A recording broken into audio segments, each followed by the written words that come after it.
Kasi si Nelboy, pre. Yung ate niya, nakapag-asawa ng Spanish. Uy.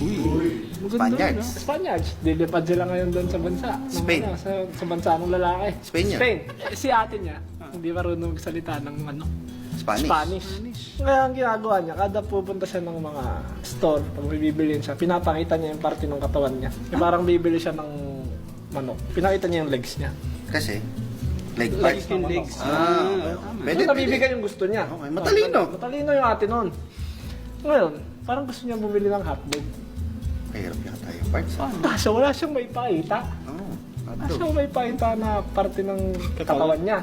Ginawa niya, umuwi siya sa kanila. Tinawag niya yung mister niya. Alam niyo ano ginawa? Ano? Wala mo. Anong ginawa nung sa Anong mister? ginawa ng mister? Wala niya. Ano ginawa? Pinutol yung tito. Hindi. Pinutol yung daliri, tapos yung daliri pinakita. Hindi. Anong ginawa ng mister? Pinakausap. Tantado ka talaga, boy cobra. Spanish yun eh. Ewan ka! Spanish yung kasama niya. Natural. Ano kausapin mo? Sabi ba ni Kaunti, pinaputol na yun. Hindi niya naisip. Spanish ba? Hindi, baka pag pinutol yung tip, baka pagsalita ng Spanish. Magigit siya yun.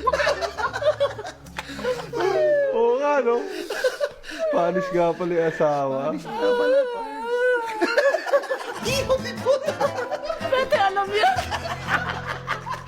Tayo naman talaga, Dok.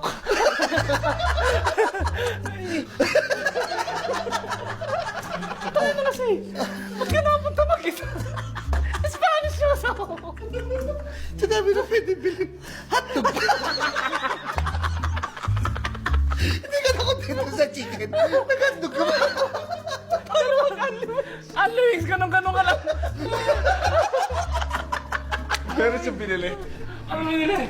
Sabi niya, puwet ng manok, gumano.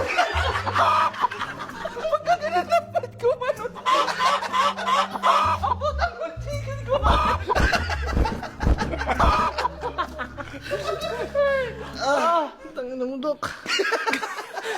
Yes! Jig,